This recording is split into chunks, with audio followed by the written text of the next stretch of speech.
आपण भगवंतांचं स्मरण करून आजची जे धम्म प्रवचन आहे ते आपण सुरू करूया. नमो तस् भगवतो अरहतो सम्मा संबुद्धास. नमो तस् भगवतो अरहतो सम्मा संबुद्धास. नमो तस् भगवतो अरहतो सम्मा संबुद्धास. भगवान तथागत अरहंत सम्यक संबुद्ध भगवंतांचा सुआख्यात धम्म, भगवंताचा आर्य श्रावक संघ यांना मी त्रिवार अभिवादन करतो. आयुष्यमान उपासक आणि उपासिका, आजच्या धम्म प्रवचनामध्ये आपलं सर्वांचंच मनपूर्वक स्वागत आहे. तर गेल्या काही दिवसांपासून आपण वर्षावासाच्या अंतर्गत जातक अठ्ठकथा आणि भगवंतांचे अग्रश्रावक या विषयावर आधारित धम्मदेशना श्रवण करीत आहात. आणि त्या अंतर्गत आपण अमित मेधावी सर यांची काही प्रवचनं आत्ताच आपण गेल्या 2 दिवसापासून ऐकलेली आहेत. आज सुद्धा आयुष्यमान राहुल यांच्याविषयी अमित मेधावी सर आपल्याला धम्मदेशना देणार आहेत आणि त्यांच्याविषयी यथाभूत अशी माहिती देणार आहेत. तर मी आपला अधिक वेळ न घेता अमित मेधावी सरांना सूचित करतो की त्यांनी आपल्या धम्मदेशनेला लगेचच आरंभ करावा.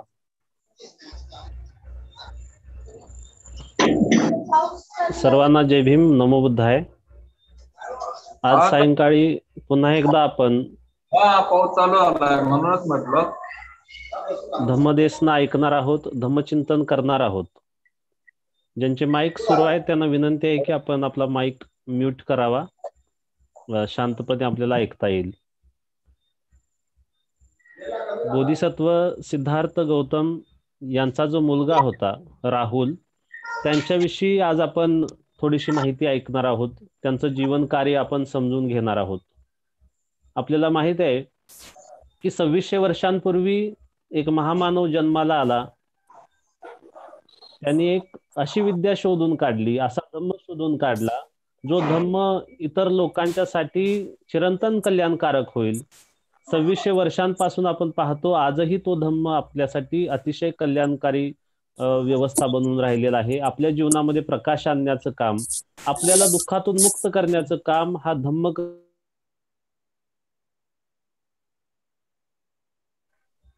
या धम्मामधून जे काही आपल्याला प्राप्त झालेला आहे, तर हा धम्म पुढे नेण्यासाठी, हा धम्म टिकवून ठेवण्यासाठी अनेक लोकांनी काम केलेलं आहे. ज्या अग्रश्रावकांची माहिती आपण पाहत आहोत, त्या अग्रश्रावकांचं महत्व यासाठी की जी परियत्ती होती, म्हणजे धम्माचं बौद्धिक ज्ञान होतं, आकलन होतं, ते केवळ त्यांनी आकलन ठेवलं नाही तर ते स्वतःमध्ये उतरलेलं होतं, प्रॅक्टिकलही जपून ठेवलेलं होतं. म्हणजे बुद्धांचा उपदेश एकीकडे आपल्याला दुःखमुक्तीची प्रेरणा देतो, पण प्रत्यक्ष दुःखमुक्त जो व्यक्ती झालेला आहे तो खऱ्या अर्थानं बुद्ध शासनाला प्राप्त होतो किंवा बुद्ध शासन प्रकाशित करतो. तर या अग्रश्रावकांनी या प्रकारे स्वतःमध्ये ती विद्या उतरलेली होती, स्वतःमध्ये धम्म आत्मसात केलेला होता आणि तो पुढच्या पिढ्यांपर्यंत नेण्याचं काम केल्याचं आपल्याला दिसून येतं. आज आपण भंते राहुल यांच्याविषयी थोडीशी माहिती ऐकणार आहोत. आपल्याला माहित आहे की त्यांचा जन्म शाक्य कुळामध्ये झाला. सिद्धार्थ गौतम आणि यशोधरा यांच्या पोटी त्यांचा जन्म झाला. आणि आपण पाहतो की ऐन तारुण्यामध्ये वयाच्या साधारणतः 35 मध्ये सिद्धार्थ गौतमांनी ग्रहत्याग केला. या ग्रहत्यागाविषयी अनेक लोकांनी अनेक प्रकारे लिहिलेलं आहे की मुलगा झाला, पत्नी झोपेमध्ये होती, अशा कालावधीमध्ये सिद्धार्थांनी घर सोडलं. पण बरेच विद्वान या गोष्टीला मान्यता देत नाहीयेत, कारण अशी काही वर्णन आहेत की आई वडील रडत असताना सिद्धार्थ गौतम बाहेर पडलेले आहेत. पत्नीची त्यांनी संमती घेतल्याचंही आपल्याला पाहायला मिळतं. आणि एक गोष्ट तिथं महत्वाची आहे की त्यांना मुलगा झाला, त्या दिवशी ते बाहेर पडले आणि त्या मुलाचं नाव जे आहे ते राहुल ठेवलं गेलं. राहू आपल्याला माहिती आहे, राहू केतू यामधला जो राहू आहे म्हणजे एक प्रकारचं बंधन उत्पन्न झालं, अशी काही वर्णनं केली गेलीत. तर पण ही वर्णनही आता काही विद्वान नाकारत आहेत. डॉक्टर आह साळुंखे सरांनी सर्वोत्तम भूमिपुत्र गौतम बुद्ध नावाचं पुस्तक लिहिलं आणि त्यामध्ये त्यांनी एक मुद्दा सूचित केलेला आहे. तो या ठिकाणी मला अतिशय महत्त्वपूर्ण वाटतो. म्हणून मी आपल्यासमोर या ठिकाणी ते सांगत आहे, की सिद्धार्थांनी ग्रहत्यागाचा विचार सोडून द्यावा म्हणून शुद्धोधनाने मुलाचं नाव राहुल ठेवलं, अशी एक कथा रचण्यात आली. आणि राहू म्हणजे बंधन झालं, म्हणजे आता मुलगा झालेला आहे आणि आता सिद्धार्थ गौतम ग्रहत्याग करू शकत नाही, अशा प्रकारचं एक चिन्ह सांगितलं गेलं. इथं राहू जो शब्द आहे हा नकारात्मक दृष्टीनं घेतला गेला.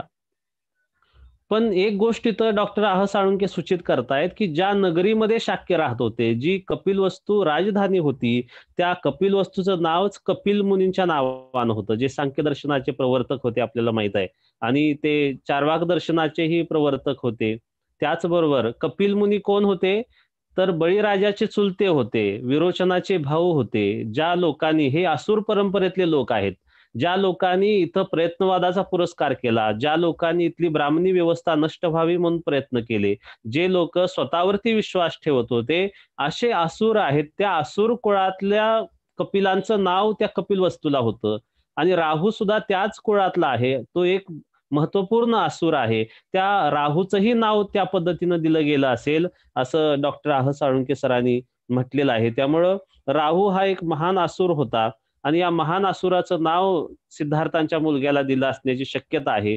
तर ही गोष्टही आपल्याला पटण्यासारखी आहे. ज्या अर्थी कपिलाचं नाव कपिल वस्तूला येतं, त्या अर्थी राहूचं नाव येण्यात काही गैर नाही, असं आपल्याला पाहायला मिळतं. म्हणजे राहुल नाव काहीतरी गैर आहे, बंधन आहे, असं आपण मानता कामा नये, असं मलाही वाटतं. आणि राहुलाचा जन्म झाला त्यानंतर सिद्धार्थांनी ग्रहत्याग केलेला होता. आणि ग्रहत्याग करत असताना स्वतःच्या पत्नीलाही त्यांनी काय केलेलं आहे, यामध्ये सहभागी करून घेतलेला आहे. तिचीही संमती घेतलेली आहे. आई वडील रडत असताना ते घरातून बाहेर पडले, याचा अर्थ आई वडिलांनाही त्यांनी सांगितलेलं होतं. आणि त्यांचा हा जो निर्णय आहे तो अतिशय महत्वपूर्ण होता. या ठिकाणी खरं तर आपण जेव्हा जेव्हा सिद्धार्थ गौतमांच्या ग्रहत्यागाची चर्चा करू, तेव्हा तेव्हा माता यशोधरा ज्या आहेत त्यांच्याविषयी आपण कृतज्ञ असलं पाहिजे.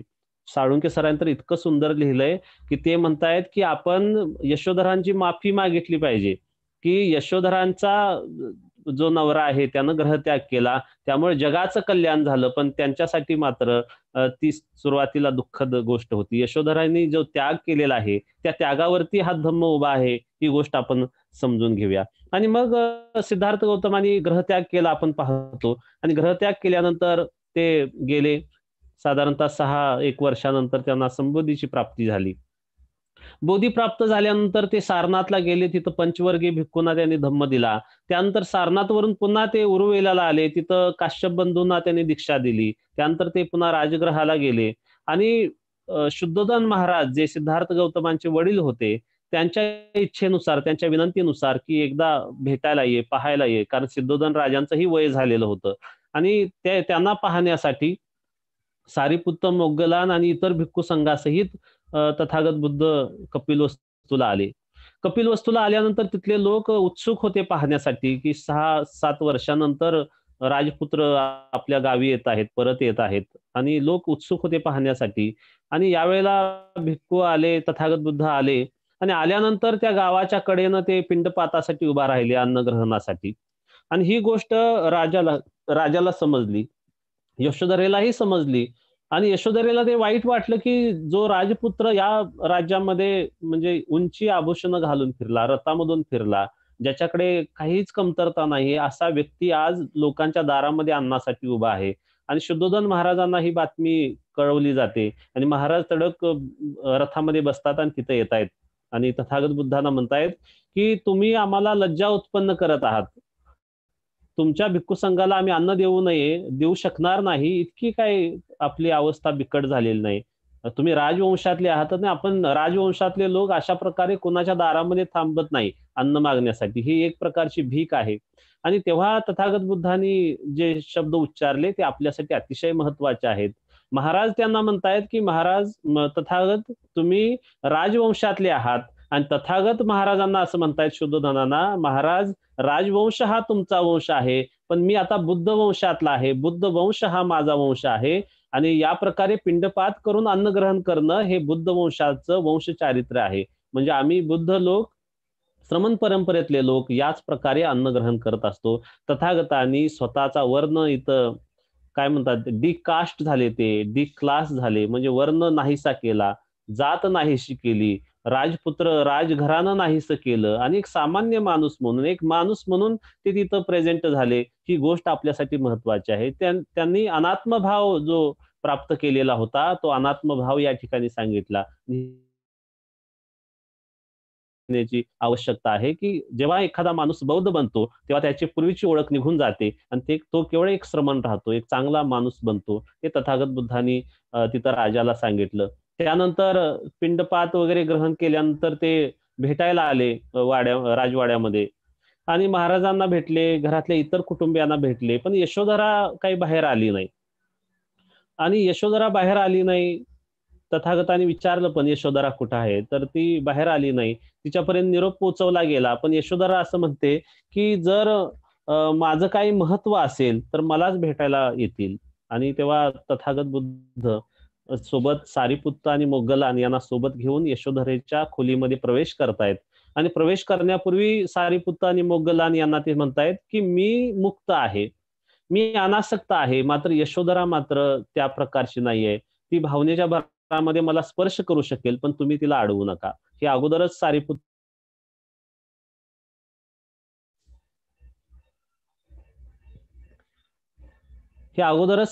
आणि मोग्गलान यांना सांगतात, आणि तथागत बुद्ध आतमध्ये जातात. आतमध्ये गेल्यानंतर आपण पाहतो की यशोधरा तथागतांच्या पायावरती डोकं ठेवते आणि ते खूप रडते. 6, 6.5 किंवा 7 वर्षाचा हा जो कालावधी आहे, इतका प्रेमळ पती तिला सोडून गेलेला असतो, ग्रहत्याग करून गेलेला असतो. आणि त्या सगळ्या कालावधीमध्ये जो मुलगा राहुल आहे, त्या राहुलाचं संगोपन यशोधरेनं केलेलं असतं. राहुलाला बापाची जी उणीव आहे ती भासू दिलेली नसते, पण किती जरी आपण म्हटलं तर ती एक प्रकारची उणीव राहते. आणि हे जे सगळं साचले पण होतं यशोधरेचं, ते तिथं मुक्त झालं, डोळ्यातून अश्रू वाहत होते. आणि सारिपुत्त आणि मोग्गलान यांनीही यशोधरेला थांबवलं नाही, आणि तथागत बुद्धांची आणि यशोधरेची भेट झाली. आणि पुन्हा मग तथागत बाहेर पडले. पुन्हा पिंडपातासाठी दुसऱ्या दिवशी जेव्हा ते फिरतायत, तेव्हा यशोधरेनं काय केलं, राहुलाला दाखवलं की तुझा वडील कोण आहे, तर हा तुझा वडील आहे. आणि आपण नरसिंह गाथा जी म्हणतो, त्या नरसिंह गाथेमध्ये हे सगळं वर्णन आलेलं आहे की तथागत बुद्ध कशा प्रकारचे आहेत. यशोधरा आपल्या मुलग्याला राहुलाला सांगते की हा जो तुझा जो पिता आहे तो हा आहे. तोपर्यंत राहुलला असं वाटत असतं की शुद्धोधन महाराज हेच वडील आहेत, कारण लहानपणापासून त्यांनी महाराजांनाच आपल्या पित्यासारखं पाहिलेलं असतं. हवं नको ते करणं किंवा सगळे लाड पुरवण्याचं काम शुद्धोधन महाराजांनी केलेलं असतं. आणि त्या नरसिंह गाथेमध्ये अनेक तथागतांचे गुणांचं वर्णन दिलेलं आहे, त्यांच्या व्यक्तिमत्वाचं वर्णन दिलेलं आहे. आणि ते कसं आहे, ते रक्तवर्ण आहेत, म्हणजे उंच आहेत आणि सिंहासारखे आहेत. नरसिंह म्हणजे नरांमधला तो सिंह आहे, मनुष्यांमधला तो सिंह आहे, अशा प्रकारचं वर्णन इथं केल्याचं दिसतं. त्यामधली एक जी गाथा आहे ती मला खूप आवडते, मी आपल्याला वाचून दाखवतो. सख्य कुमार वरो सुखुमालो, लखन चित्तिक पुन्न शरीरो, लोकहिताय गतो नरवीरो, एसही तुह्य पिता नरसिंहो. याचा अर्थ असा आहे की हे जे कुमार आहेत त्या शाक्यांच्या कुमारांमध्ये हा श्रेष्ठ आहे, सुंदर चिन्हांनी युक्त शरीर असलेला आहे, आणि लोकहिताय गतो नरवीरो, लोकांच्या हितासाठी जो नरवीर निघून गेला तो तुझा पिता आहे. म्हणजे आपल्या मुलाला यशोधरा सांगतायत की लोककल्याणासाठी गेलेला तुझा पिता जो आहे तो नरवीर आहे. आणि ही गोष्ट आपण समजून घेऊया की जे लोक सामाजिक चळवळीमध्ये काम करतात, इतरांच्या कल्याणाचं काम करतात, त्या सगळ्यांच्याच वाट्याला अशा प्रकारची पत्नी येत नाही. बरेचदा लोकांच्या घरामध्ये असं असतं की तुम्हालाच लष्कराच्या भाकऱ्या भाजायची काय गरज आहे, इतर लोक सुखासमाधानानं बसतात, तुम्ही का समाजामध्ये बाहेर पडता, तुम्ही का चळवळीमध्ये काम करता. बरेच लोक पैशाला पैसा जोडत जातात, एक प्लॉट घेतला की दुसरा घेतात, एक शेत जमीन घेतली की दुसरी शेत जमीन घेतात. पण काही लोक जे प्रामाणिकपणे आत्मभान ज्यांना आलेलं असतं, अनासक्त बनत असतात ते लोक मात्र या गोष्टींमध्ये न पडता लोककल्याणासाठी काही सांगता येईल का, काही बोलता येईल का, काही लिहिता येईल का, लोकांच्या दुःखामध्ये काही आपल्याला सहभाग घेता येईल का, यासाठी आपलं जीवन यापन करतात. दुसरीकडे मात्र काही लोक भौतिक गोष्टी वाढवण्याचं काम करतात. आणि अशा वेळेला जी स्त्री त्यांच्यासोबत जी असते, भार्या परमसखा तथागत बुद्धांनी म्हटलेलं आहे, तर यशोधरा सारखी जर स्त्री सोबत असेल तर तिचा पती चांगलं काम करू शकतो, हेही या ठिकाणी आपल्याला दिसून येतं. आणि पुढं खूप ते सांगतात की तथागतांचं मुख चंद्रासमान आहे, म्हणजे नरांमध्ये ते हत्तीसारखे आहेत, देवतांना आणि मनुष्यांना ते प्रिय आहेत, क्षत्रिय कुलामध्ये ते उत्पन्न झालेले आहेत, देव आणि मनुष्य त्यांची वंदना करतात, ते शील समाधीमध्ये प्रतिष्ठित आहेत, त्यांची नासिका सरळ आहे, म्हणजे पूर्ण शरीराचं ते वर्णन करतात. आणि मृगराजा सारखे ते आहेत, सिंहासारखे आहेत, वाणी मधुर आहे, गंभीर आहे, या प्रकारे ते सांगतायत. आणि ते यशोधरा राहुलला दाखवत असते की ते तुझे पिता आहेत, ते समोर जे थांबलेले आहेत भिक्खूंच्या मध्ये. आणि तिथं पुन्हा ते असं म्हणतायत की आकाशामध्ये ज्याप्रमाणे ताऱ्यांमध्ये चंद्र असतो, त्याप्रमाणे हे जे श्रमण थांबलेले आहेत त्या श्रमणांमध्ये चंद्रासारखे जे दिसत आहेत, जे प्रभावी दिसत आहेत, ते तुझे पिता आहेत. आणि राहुल अशा पित्याजवळ जातो आणि पित्याला जाऊन तो असं म्हणतो, यशोधरा सांगते की पित्याकडे जा आणि तुझा वारसा माग.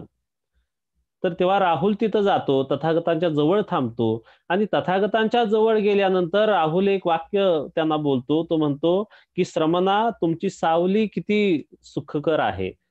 तथागत बुद्धांच्या सावलीमध्ये तो जातो, सहवासामध्ये जातो, आणि तेव्हा तो म्हणतो की तुमची सावली किती सुखकर आहे, किती शांत आहे. ही गोष्टही आपण समजून घेऊया. जे लोक विमुक्त होतात, मैत्रीपूर्ण चित्त ज्यांचं असतं, त्यांच्या सहवासामध्ये जरी गेलो, केवळ सहवासामध्ये आपण गेलो, तरी सुद्धा आपल्याला एक शांतता वाटते, एक शीतलता वाटते. म्हणून तथागत बुद्धांनी मंगलसूत्रामध्ये पण म्हटलंय, म्हणजे असेवनाच बालानंग पंडितानंच सेवना, पूजाच पूजनीयानंग एतंग मंगलम उत्तमंग. म्हणजे बाल लोकांच्या सहवासापासून दूर राहिलं पाहिजे, पंडितांच्या सहवासामध्ये, ज्ञानी लोकांच्या सहवासामध्ये राहिलं पाहिजे, आणि पूज्य लोकांची पूजा केली पाहिजे. या लोकांच्या सहवासामध्ये जरी आपण गेलो तर आपल्याला एक प्रकारचं सुख अनुभवाला येतं. आणि राहुलाला असं वाटतं की केवळ यांच्या सावलीमध्येच थांबलो तरी इतकं सुख आहे. आणि तथागत बुद्धांना तो असं मागतो की मला तुमचा वारसा द्या, मी तुमचा मुलगा आहे, तर मला तुमचा वारसा द्या. त्यावेळेला तथागत बुद्ध मौन बाळगतात. ते पुढे जातात, पुन्हा राहुल पाठीमागे जातो. आणि तेव्हा सारीपुत्तांना असं सांगतायत की हा राहुल वारसा मागत आहे, तर तू काय कर, याला खरा जो माझा वारसा आहे. आणि तथागत बुद्ध असं म्हणतायत की जे हिरे, सोने, चांदी, हिरे, माणिक याच्यापेक्षाही श्रेष्ठ जो वारसा आहे तो माझ्याकडे आहे, तर तो वारसा मी तुला देतोय. आणि तेव्हा तथागत भंते सारीपुत्तान असं सांगतायत की राहुलाला आता प्रवजित करा, आणि श्रामणेर दीक्षा त्याला दिली जाते. श्रामणेर दीक्षा देत असताना ज्या गोष्टी राहुलाला सांगितल्या गेल्या त्याचं भाषांतर धर्मानंद कोसंबी यांनी दिलेलं आहे. मी आपल्या समोर त्याचा आशय ठेवतोय. तथागत बुद्ध असं म्हणतायत राहुलाला की सततच्या परिचयानं तू पंडितांची अवज्ञा तर करत नाहीस ना, तू त्यांची योग्य सेवा करतोस का. म्हणजे सारीपुत्त जे आहेत ते पंडित आहेत, म्हणजे सारीपुत्तांचा आणि राहुलांचा संबंध आहे. कोसंबीने असं म्हटलेलं आहे की प्रवज्ञा देण्यापूर्वीही सारीपुत्त आणि राहुल यांच्या, म्हणजे राहुलाला एक प्रशिक्षण देण्याचं काम सारीपुत्त करत असण्याची शक्यता आहे. त्यामुळे तथागत इथं या प्रकारे म्हणतात. आणि राहुल मग पुढे म्हणतो की मी त्यांची अवज्ञा करीत नाही, आणि मी ते ज्ञान आम्हाला देत आहेत, मनुष्यांना ज्ञान देत आहेत, तर मी त्यांची सेवा करण्याचं काम करतोय. आणि पुढं तथागत बुद्ध सांगतायत राहुलाला, श्रामणेर दीक्षा देत असताना त्यांनी उपदेश केलेला आहे की प्रिय वाटणारं, म्हणजे 5 इंद्रियांना जे प्रिय वाटतं, जे कामोपभोगाचे विषय आहेत, ते तू सोड आणि श्रद्धापूर्वक घरातून बाहेर पड आणि दुःखाचा अंत करणारा हो. म्हणजे हे कामोपभोगातून तुला बाहेर यायचं आहे, ग्रहत्याग करायचा आहे आणि दुःखाचा अंत करायचा आहे.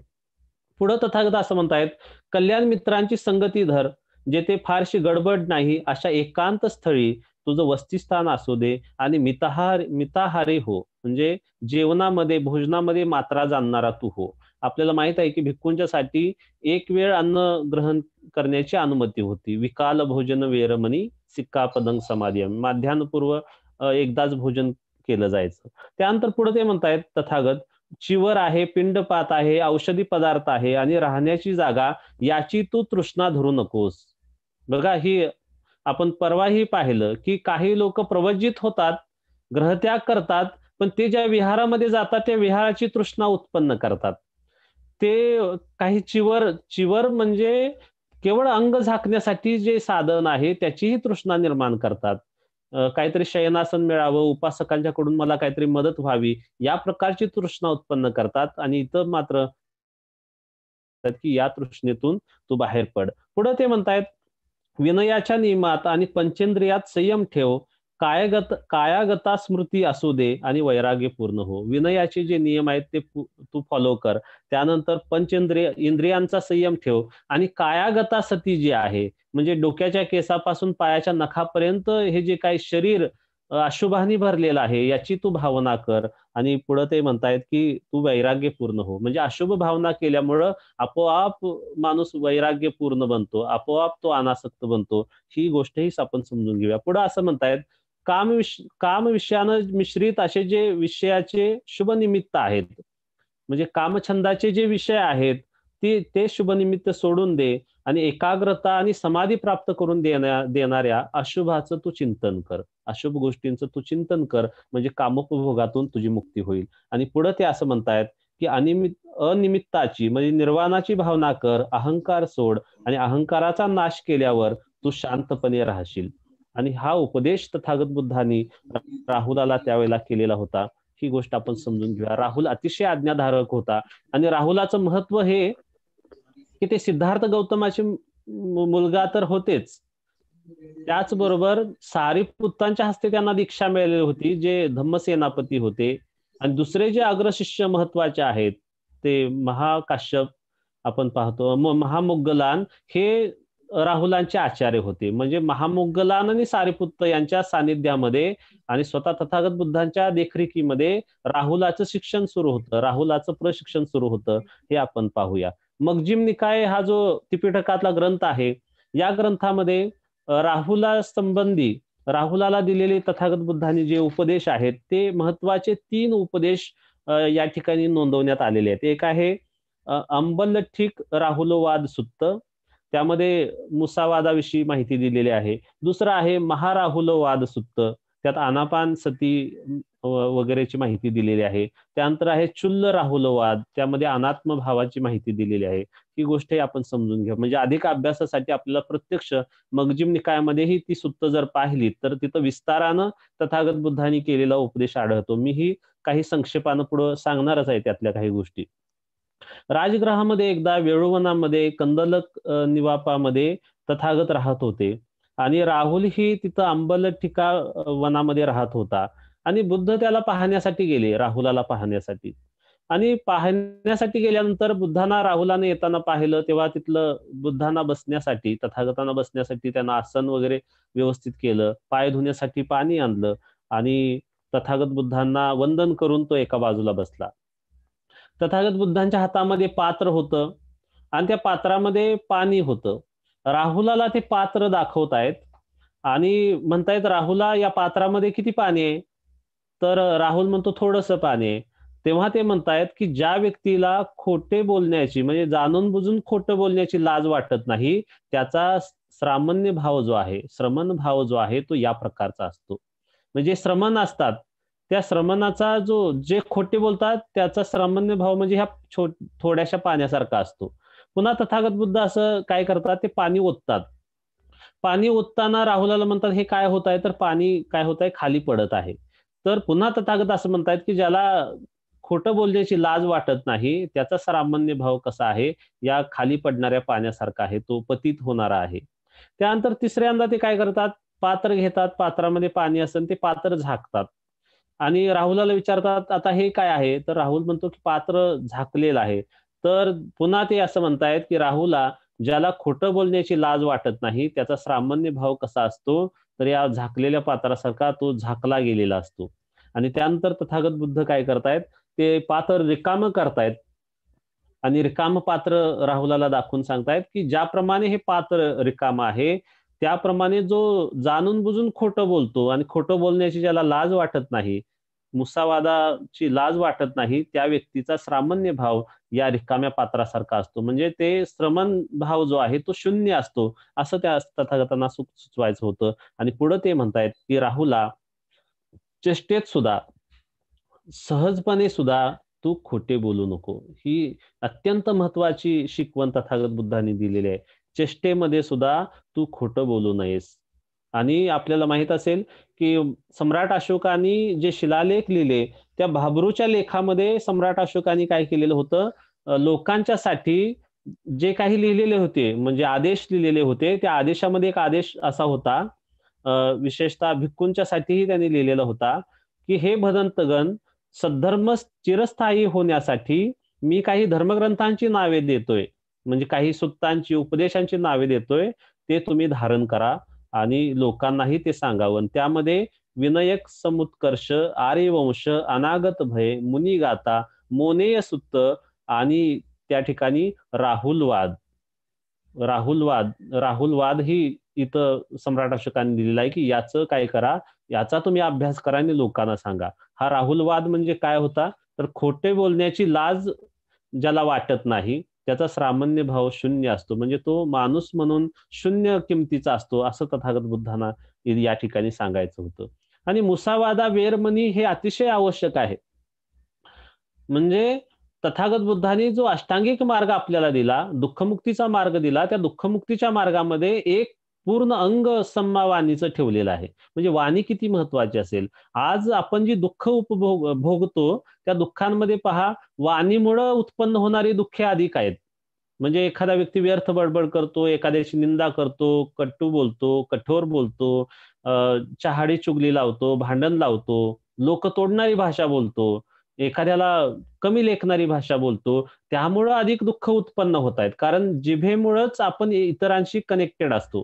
प्राण्यांना एकमेकांशी कनेक्शन प्राप्त करता येत नाही, कारण त्यांची वाणी इतकी विकसित नसते, केवळ ओरडण्याचा आवाज असतो. पण माणसाची विकसित वाणी आहे, पण त्या विकसित वाणीचा उपयोग जर व्यर्थ बडबडीसाठी, कटू बोलण्यासाठी, खोटं बोलण्यासाठी किंवा एखाद्याची निंदा करण्यासाठी, एखाद्यामध्ये भांडण लावण्यासाठी जर वापरत असेल तर दुःख निर्माण होतं. म्हणून तथागत बुद्धांनी इथं मुसावादा वेरमणीची शिकवण राहुलाला जाणीवपूर्वक दिली आणि चेष्टेमध्ये सुद्धा या प्रकारचं दुष्कृत्य तू करू नको याची जाणीव ही राहुलाला करून दिली. आणि म्हणून तथागत बुद्धांनी एक मार्ग दिलेला होता आणि ती एक शिस्त लावलेली होती भिक्खूंनाही, आणि ती आपल्यासाठी खूप आवश्यक आहे. जर आपण काही पाहिलेलं असेल तर लोकांना ते मी पाहिलेलं आहे असं सांगितलं पाहिजे. आपण ऐकलेलं असेल तर मी असे ऐकलेले आहे असं सांगितलं पाहिजे. जर आपण अनुभवलेलं असेल तर मी हे अनुभवलेलं आहे. आणि एखादी गोष्ट आठवत असेल तर मला ती गोष्ट आठवत आहे असं आपण सांगितलं पाहिजे. आठवत असणारी गोष्ट मी पाहिली आहे असं सांगितलं तर त्याला काही अर्थ नाही. किंवा जी गोष्ट आपण ऐकलेली आहे पण मी प्रत्यक्ष पाहिलेली आहे असं जर सांगितलं तर त्यालाही काही अर्थ नाही. म्हणून तथागत बुद्धांनी योग्य प्रकारचं मार्गदर्शन केलेलं होतं. स्वतः त्यांना यथाकारी तथावादी म्हटलेलं होतं. जसे करतात तसे बोलतात आणि यथावादी तथाकारी, जसे बोलतात तसे करतात, म्हणून तर त्यांना तथागत म्हटलेलं होतं. आणि राहुलालाही ती जाणीव त्यांनी या ठिकाणी करून दिल्याची आपल्याला पाहायला मिळते. एकदा जेतवनामध्ये श्रावस्तीमध्ये तथागत बुद्ध असताना ते पिंडपाताला जात होते आणि पिंडपाताला जात असताना राहुलही त्यांच्या पाठीमागं गेला पिंडपाताला सोबत.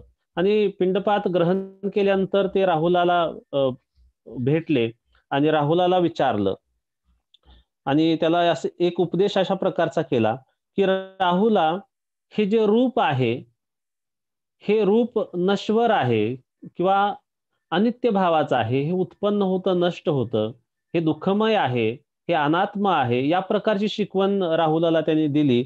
आणि ही जी काया आहे ही माझी नाही, ही काया म्हणजे मी नाही किंवा ही काया म्हणजे माझा आत्मा नाही, हे तू प्रज्ञापूर्वक जाणलं पाहिजेस, अशा प्रकारचा उपदेश त्यांनी राहुलाला केला. आणि राहुल जिज्ञासू होता. राहुल पुन्हा म्हटला की हे केवळ रूपाविषयीच आहे का, हे केवळ कायाविषयीच आहे का? तेव्हा तथागत बुद्ध म्हणतात नाही, हे केवळ कायाविषयी नाही, तर वेदनांविषयी पण हीच गोष्ट आहे, संज्ञेविषयी हीच गोष्ट आहे, संस्काराविषयी हीच गोष्ट आहे आणि विज्ञानाविषयी पण हीच गोष्ट आहे. म्हणजे हे पाचही स्कंद मी नाही, माझे नाहीत किंवा माझे आत्मा नाहीत, या प्रकारे प्रज्ञापूर्वक जाणलं पाहिजे, असा उपदेश त्यांनी राहुलाला केलेला होता. त्याचबरोबर तथागत बुद्धांचा उपदेश ऐकून त्यानंतर राहुल एका ठिकाणी झाडाखाली बसला शांतपणे आणि समाधी भावनेचा अभ्यास करण्यासाठी तो बसलेला असताना सारीपुत्त त्याला म्हटले की राहुला, आनापान सतीची भावना कर. आनापान सतीची भावना महान फलदायी असते. आणि राहुलाने आनापान सतीची भावना केली. आणखी एका दुसऱ्या प्रसंगी तो राहुल तथागत बुद्धांच्याकडे गेले आणि विचारले की आनापान सतीचं अधिक स्पष्टीकरण मला सांगा. तेव्हा तथागताने आनापान सती साधना जी आहे ती अधिक स्पष्ट करून सांगितली. आणि आनापान सतीची साधना का महत्वपूर्ण आहे? कारण या आनापान सतीच्या साधनेमध्येच बुद्धत्वापर्यंत पोहोचण्याचा रस्ता दाखवलेला आहे. म्हणजे श्वासाचं निरीक्षण करता करता कायिक संस्कार शांत होतात, वाचिक संस्कार शांत होतात, मानसिक संस्कार शांत होतात आणि हळुवारपणे माणूस सतीपठ्ठाणामध्ये उतरतो. सतीपठ्ठाणामध्ये उतरून तो विमुक्त बनतो आणि पूर्ण दुःखमुक्त बनतो. हा संपूर्ण रस्ता आनापान सतीमध्ये दाखवलेला आहे. म्हणून सारीपुत्ताने राहुलाला हे सांगितलं की आनापान सतीची साधना महान फलदायी आहे, त्याची तू भावना कर. आणि हे राहुल जे होते, या राहुलांनाही धम्माचं अचूक आकलन होतं. आणि हे अचूक आकलन कशावरून सिद्ध होतं? मी एक उदाहरण देतो की श्रावस्तीमध्ये असताना भगवंतानी राहुलाला काही प्रश्न विचारले. पहिला प्रश्न विचारला की राहुला, रूप नित्य आहे की अनित्य आहे? तेव्हा राहुल म्हणाले की रूप अनित्य आहे. पुढे ते म्हणतायत मग अनित्य आहे ते दुःखमय आहे की सुखमय आहे? तर राहुल म्हणतायत ते दुःखमय आहे.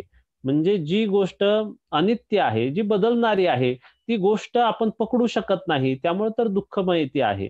आणि जी दुःखमय गोष्ट आहे ती माझी असेल का? तर नाही. माझा आत्मा असेल का? तर नाही. माझी मालकी असेल का त्या गोष्टीवरती, जी बदलत आहे सातत्यानं, ज्यातून दुःख निर्माण होत आहे, ती गोष्ट माझी असू शकत नाही.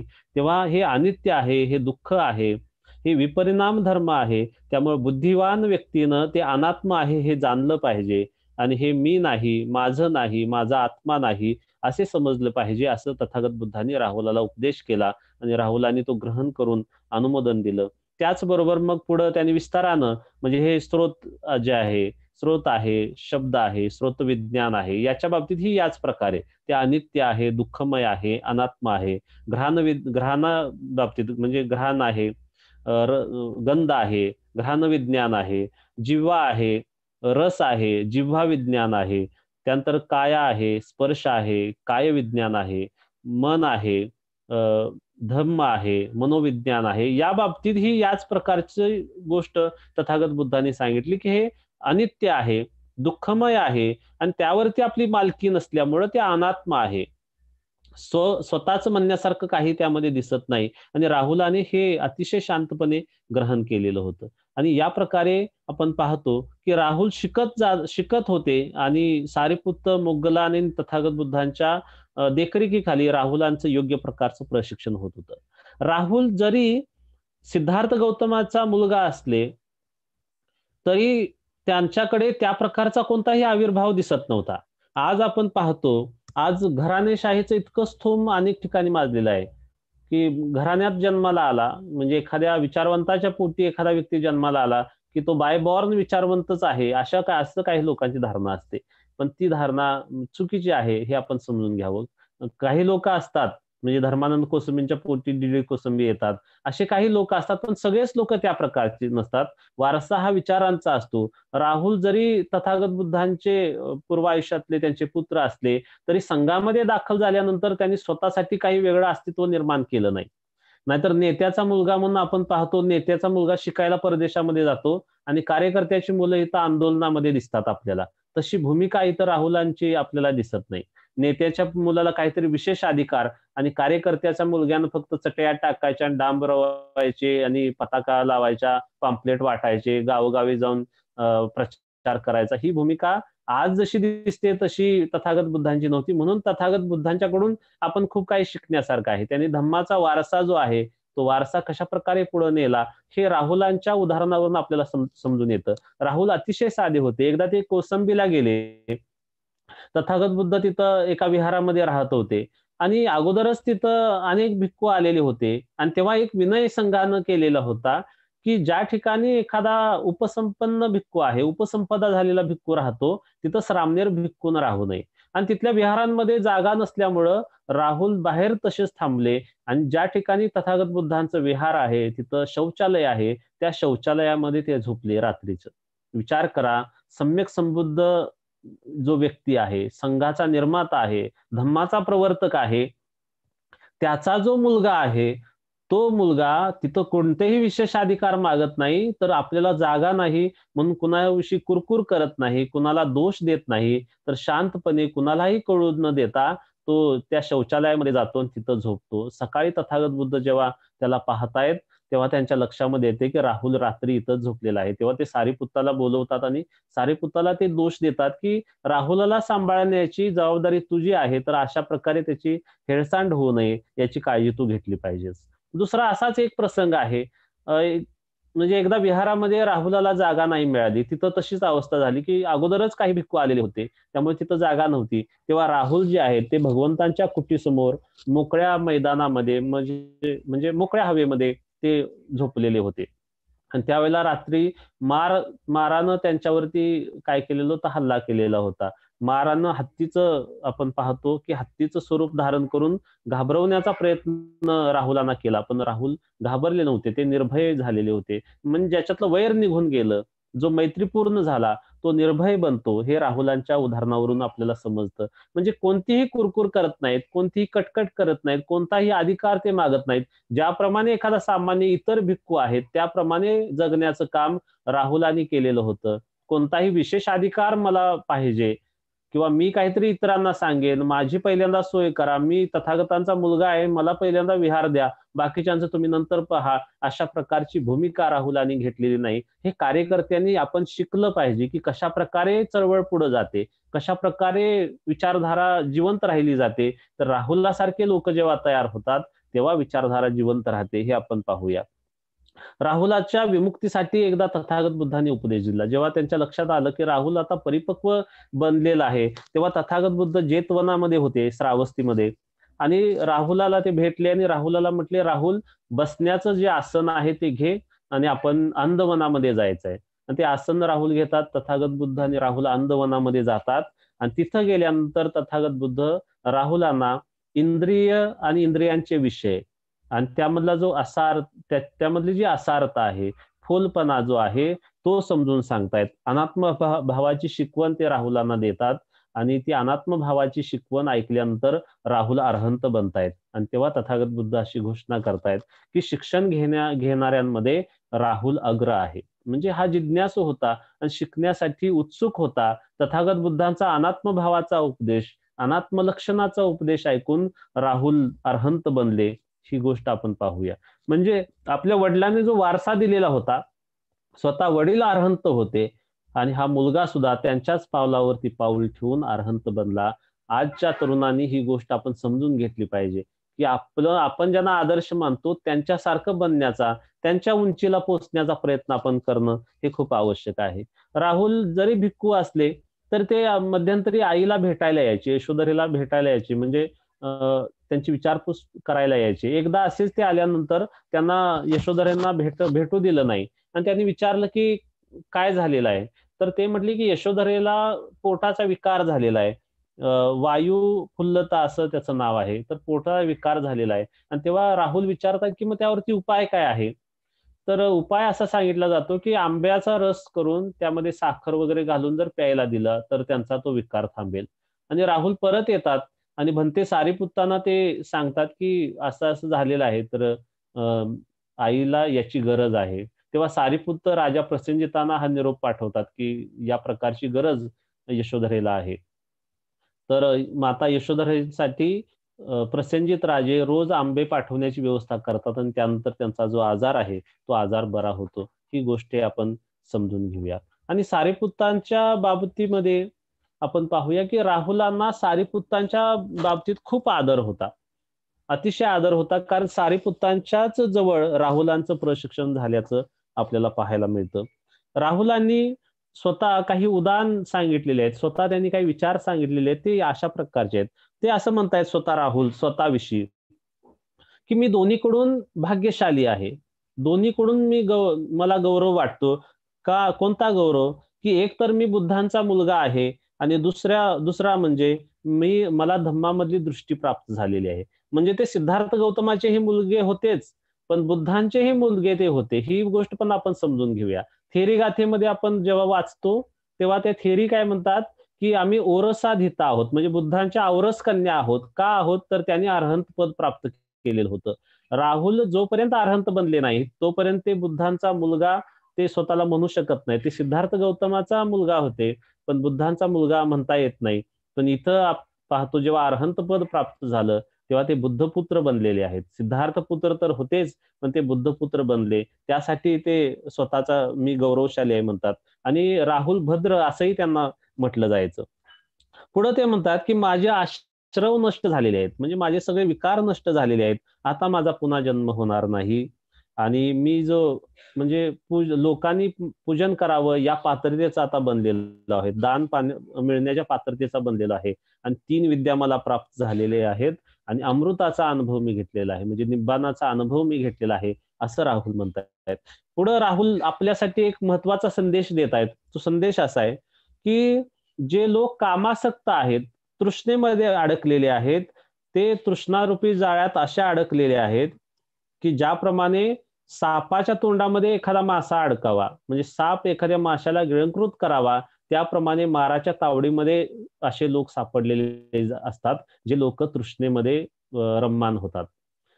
दुसरं ते पुढे मग राहुल असं म्हणतायत की मी या तृष्णेचा त्याग केलेला आहे, माराची सगळी बंधनं नष्ट केलेली आहेत, तृष्णेचं पूर्ण निर्मूलन करून शांत बनलेलं आहे. आणि मी एकदम शांत बनलेलो आहे, म्हणजे निब्बानाची मी प्राप्ती केलेली आहे. म्हणजे राहुल आपल्याला सांगतायत की कामतृष्णेतून बाहेर पडा, माराच्या तावडीतून बाहेर सुटा आणि निब्बानाचा शांततेचा अनुभव घ्या. हा विचार राहुलांच्याकडून आपण घेणं खूप आवश्यक आहे. आणि आपण पाहतो की राहुलांचा जो मृत्यू आहे तो सारीपुत्तांचा मृत्यू झाल्यानंतर काही काळाने राहुलांचा मृत्यू झाला. आणि तथागत बुद्धांच्या महापरिनिर्वाणापूर्वी राहुलांचं महापरिनिर्वाण झाल्याचं आपल्याला दिसतं. बघा, इतका महत्वपूर्ण हा व्यक्ती आहे, पण अरहंत बनल्यानंतर मृत्यूपर्यंत काय झालं किंवा कशा प्रकारे त्यांचा मृत्यू झाला याची माहिती उपलब्ध होत नाही. म्हणजे हे आदर्श असे पिता पुत्र आहेत, ज्यांनी धम्म लोकांच्या पर्यंत पोहोचवण्यासाठी स्वतःला समर्पित केलेलं होतं. ही प्रेरणा आपणही घेतली पाहिजे. असंही नोंदवलं गेले की 12 वर्ष ते शय्येवरती झोपलेले नव्हते राहुल. स्वतः ते जागृतीचा, कायागता सतीचा अभ्यास करायचे. आनापानचा सतीचा चांगल्या प्रकारचा त्याने अभ्यास केल्यामुळं त्यांना अनात्मभाव लक्षात आलेला होता. ही गोष्ट आपण समजून घेऊया. मग आता या राहुलांच्या एकंदरीत चरित्रावरून आपण काय शिकावं? पहिली गोष्ट आपण शिकली पाहिजे की वारसा जो असतो तो विचारांचा वारसा असतो. तो विचारांचा वारसा चालवण्याचं काम आपण केलं पाहिजे. आपण बाबासाहेबांचे वारसदार आहोत, आपण तथागत बुद्धांचे वारसदार आहोत. रक्ताचे नसले तर विचारांचे वारसदार आपण आहोत. आणि विचारांचा वारसाच खऱ्या अर्थानं खरा वारसा असतो. तो वारसा पुढे नेण्याचं काम आपण केलं पाहिजे. राहुल अल्पेच्छ होते, म्हणजे त्यांनी काही इच्छा व्यक्त करत नव्हते, साधेपणाचं जीवन जगत होते. त्या प्रकारचं जीवनही जगण्याचा आपण प्रयत्न केला पाहिजे. राहुलांच्याकडे एक जिज्ञासू वृत्ती होती. ते सतत प्रश्न विचारायचे, सतत नवं काही शिकण्याचा प्रयत्न करायचे. त्यामुळे ते अरहंत पदाला पोहोचले. आपणही त्या प्रकारे नवं शिकण्याचा प्रयत्न केला पाहिजे. आणि या प्रकारे आपण पाहू की शांतपणे त्यांनी निब्बान प्राप्त केलेलं होतं. तर आपणही आपल्या आयुष्यामध्ये किमान निब्बान नाही प्राप्त, पूर्ण निब्बान जरी अरहंत पद नाही प्राप्त करता आलं तरी किमान धम्माच्या प्रवाहामध्ये, स्रोतामध्ये तरी आपण पडू, या प्रकारे स्वतःची तयारी केली पाहिजे असं मला वाटतं. या ठिकाणी इतकंच बोलून मी आपली रजा घेतो. मला शांतपणे ऐकलं त्याबद्दल आपले आभार व्यक्त करतो आणि थांबतो. नमो बुद्धाय. जय भीम. जय भीम सर, धन्यवाद. धन्यवाद. नमो बुद्धाय. जय भीम सर, खूप छान, अति सुंदर.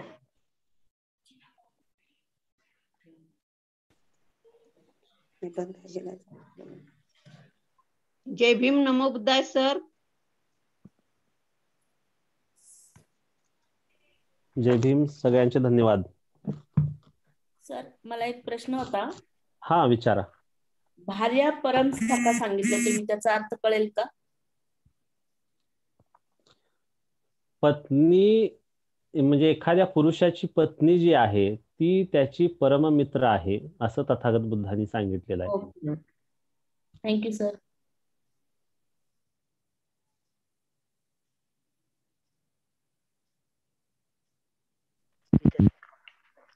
Hello sir. हा बोला. Hello sir. हा बोला बोला, आवाज येतोय. सर, निसर्गातच का नाही प्रत्येक मनुष्य भिन्न आहे. निसर्गातच प्रत्येक मनुष्य भिन्न आहे. तुम्ही तुमच्या प्रवचनामध्ये एक वाक्य म्हटलं आहे का आपण राहुल सारखं बनलं पाहिजे, बुद्धासारखं बनलं पाहिजे, बाबासाहेबांसारखं बनलं पाहिजे. आता कसं, बाबासाहेबांची एक वेगळी पर्सनॅलिटी होती, बुद्धाची एक वेगळी होती आणि तुमची किंवा माझी एक वेगळी असेल, तर तुम्ही असं का बरं म्हटलं तुम्ही तुमच्या त्याने डेव्हलप करावा. काय करावं? बुद्धाला फॉलो करा, बाबासाहेबांना फॉलो करा असं म्हटलं. तुम्ही तुमच्या स्वतःला डेव्हलप करा असं का बरं म्हटलं नाही? नाही, बुद्धांना फॉलो करणं म्हणजे स्वतःला डेव्हलप करणंच आहे ना. बाबासाहेबांना फॉलो करणं म्हणजे स्वतःला डेव्हलप करणं आहे. म्हणजे ते एक उंची आहे, एक प्रमाण आहे. म्हणजे बहुसंख्य भारतीय जे विशेषतः अस्पृश्य समाजातून आले, ते बहुसंख्य भारतीय बाबासाहेबांना प्रमाण मानतात की हा माणूस म्हणजे एक लिमिट आहे आमची, एक उंची आहे की तिथपर्यंत आपल्याला पोहोचायचं आहे. जो धम्ममार्गाचं पालन करतो त्यांचा एक आदर्श आहे की आपल्याला बुद्धत्वापर्यंत पोहोचायचं आहे. तर तिथपर्यंत पोहोचण्याची प्रेरणा मिळावी यासाठी ते मी म्हटलेलं आहे. आणि निसर्गता जरी आपण वेगळे असलो, म्हणजे कान नाक डोळ्याची ठेवण जरी वेगळी असली, तरी 4 महाभूतांपासून हे शरीर बनलेलं आहे. मन आहे, प्रत्येकाला मेंदू आहे, प्रत्येकाला निसर्गाने दिलेले समान अवयव आहेत, त्यामध्ये कोणताही फरक नाही. विचार करण्याची पद्धती जरी काही भिन्न असली, तर जी मूळ जे सॉफ्टवेअर आहे ते मात्र एकसारखं आहे आणि ते आपण विकसित करू शकतो. प्रत्येक व्यक्ती जेव्हा त्याच्यामध्ये तृष्णा उत्पन्न होते, त्याच्यामध्ये द्वेष उत्पन्न होतो, तेव्हा दुःखी होतो, मग कोणी असला तरी. आणि जेव्हा त्याची तृष्णा संपते, जेव्हा त्याच्यातला द्वेष संपतो, तेव्हा तो सुखी होतो. हे सार्वकालिक तत्व आहे, यासाठी मी ते म्हटलेलं आहे. सर, मला असं वाटलं का आपण दुसऱ्यासारखं बनण्यापेक्षा आपण स्वतःसारखं जर म्हटलं तर मला जास्त बरं वाटलं. नाही, स्वतःसारखंच बनणं. हे बघा, बुद्ध बनणं म्हणजे दुसऱ्यासारखं बनणं नाही आहे, ते स्वतःसारखंच बनणं आहे. मूळतः आपलं चित्त शुद्ध असतं असं बुद्धांनी धम्मपदामध्ये सांगितलेलं आहे. मूलतः जे चित्त शुद्ध आहे, त्या चित्तावरती हे काही निवरणं असतात, आवरणं पडलेली असतात 5 प्रकारची किंवा 10 प्रकारची. तर ती आवरणं बाजूला केली की स्वतःचा शोध लागतो. स्वतःच जे स्वरूप आहे, आता माझ्या जवळ आहे ना साळुंके सरांचा ग्रंथ आहे, पहिलंच वाक्य तुम्हाला वाचून दाखवतो आणि ते इतकं सुंदर आहे, ते फार फेमसही आहे. बुद्ध कोणी परका नाही, कोणत्याच अर्थाने परका नाही, वैरी तर नाहीच नाही, खरे तर तो आपल्याच अंतःशक्तीचे साकार रूप आहे, आपल्याच सर्वस्वाचे अस्सल सार आहे. आपण पूर्णपणे फुलल्यावर जसे दिसू, अगदी तंतोतंत तसा बुद्ध आहे. किंबहुना आपण त्याचे अविकसित पूर्वरूप आहोत आणि तो आपले विकसित उत्तर रूप आहे. याच्यामध्ये ते सगळंच आलं, मला काय सांगायचं होतं ते.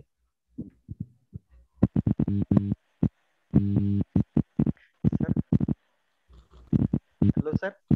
हा, बुद्धाची एकाने वेगळी स्थिती होती, बाबासाहेबांची वेगळी स्थिती आहे आणि तुमची किंवा माझी एक वेगळी स्थिती असेल. आपल्याला बाबासाहेबांसारखं बनता येईल किंवा बुद्धासारखं. आपण आपल्यासारखं बनायचं म्हणजे कसं बनायचं सांगा? आपल्यामध्ये विकार आहेत, हा, आपल्यामध्ये अज्ञान आहे, आपल्यामध्ये मोह आहे की नाही? आपल्यासारखं बनायचं म्हणजे कसं बनावं? आपण अप्रबुद्ध आहोत तर आपल्याला प्रबुद्ध बनावं लागेल ना. आपण अज्ञानी आहोत तर आपल्याला ज्ञानी बनावं लागेल. त्यासाठी आधी ज्ञानाचे एक प्रतीक आहे, त्या दृष्टीने आपण पाहतो. Hello sir. हा बोला. एक व्यक्तिमत्व नसेल का? हो, आहे ना, व्यक्तिमत्व असेल, आहे ना, आहे. तुमचा आवाज क्लिअर येत नाही. हॅलो, तुमचा आवाज जरा क्लिअर येत नाही, बहुतेक हेडफोन तुमचा हलतोय वाटतं. सर, मला असं म्हणायचं होतं का प्रत्येकाचं व्यक्तिमत्व वेगळं वेगळं आहे. मग ते त्याचं व्यक्तिमत्व त्याचं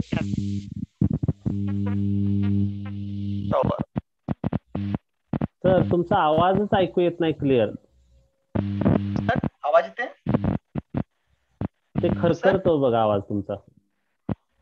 आमच्या साईडला हा सर आता बोला बघू. चालू आहे थोडा. हॅलो सर, आवाज येते? हा येतो. सर मला एक वेगळं डिफरंट असं व्यक्तिमत्व आहे, मग ती डेव्हलप न आपण दुसऱ्याला का आपण फॉलो करावा? आणि ती नाही करत आपण बाबासाहेब किंवा बुद्ध नाही बनू शकत नाही, ही एक वस्तुस्थिती आहे ना, समजून ते घ्यायला लागणार आपल्याला.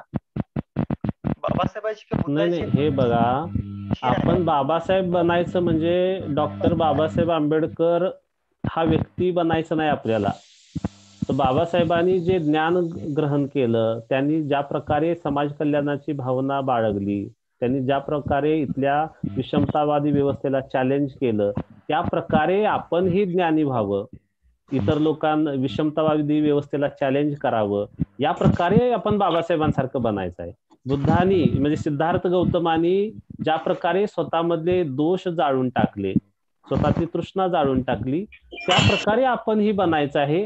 म्हणजे सिद्धार्थ गौतम नाव धारण करावं किंवा त्यांच्यासारखं रूप करावं असं नाही आहे. ते गुण धारण करायची गोष्ट आपण करत आहोत.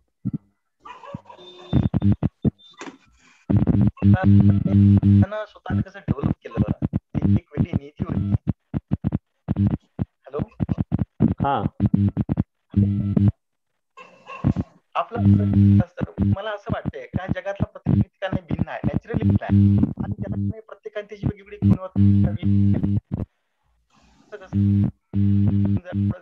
मला रांगोळी आवडते, मला रांगोळी आवडत, तुम्हाला डान्सिंग आवडत, डान्सिंग जर आवडत, मला रायटिंग आवडते, बऱ्याचशा डिफरंट आहे. डेव्हलप करावं ना.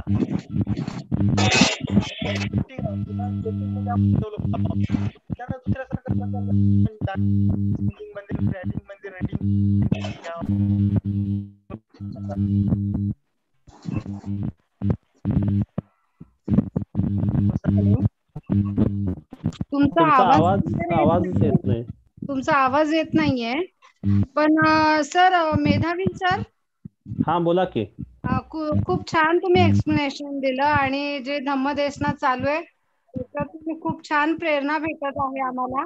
पण एवढं समजतंय, आपण सगळे जरी डिफरंट विचाराचे असलं तरी धम्म मार्गाने चालून कुठेतरी कधीतरी आपण अनंत पद तर नक्की प्राप्त करू शकतो. कारण धम्मपद मध्येही आपण पाहिलंय की प्रत्येक व्यक्ती वेगळ्या वेगळ्या विचारांची, वेगळ्या वेगळ्या व्यवसाय म्हणा, स्वभावाची होती, पण बुद्ध मार्गावर चालून ते कालांतराने फल प्राप्त झाले किंवा अनंत झालेले आहेत. तर तसं आपले हे जे वर्षावासाचे प्रवचन चालू आहेत त्याच्यानी बरंच नॉलेज पण वाढतंय.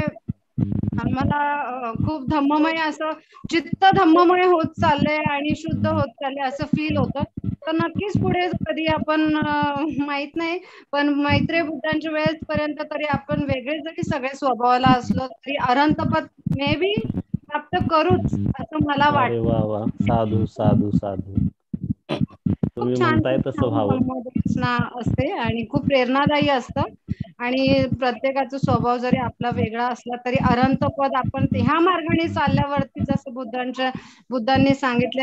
आणि बाबासाहेबही आपण बोधिसत्व आपण म्हणतो त्यांना, म्हणजे तेही ह्याच मार्गाने म्हणजे मैत्रेय बुद्ध बरोबर. म्हणून येणार आहेत. तर मार्ग, रस्ते वेगळे, चित्त वेगळे, विचार वेगळे असले तरी अनंत आणि काही जर बोधित्व प्राप्त करणं आपला हाच उद्देश असावा आणि आहे असं वाटतं मला. थँक्यू, खूप छान. Thank you sir. ठीक आहे. हॅलो. महानाग सर, हा बोला. जय भीम सर. जय भीम. खूप छान माहिती आज मिळाली आम्हाला. राहुल यांच्याबद्दल माहित नव्हतं आणि बऱ्याच गोष्टी आज क्लिअर झाल्या. आणि मला बऱ्याच वेळेस प्रश्न पडायचा की राहुल यांचं काय झालेलं आहे, म्हणजे बुद्धाचं सिद्धार्थाचा पुत्र राहुल आहे इथपर्यंतच माहिती होती आणि नंतर त्यांच्याबद्दलची माहिती आम्हाला कुठे वाचायलाही मिळाली नाही. तर आज खूप छान विषय दिला. खूप खूप धन्यवाद सर. जय भीम. धन्यवाद, थँक्यू.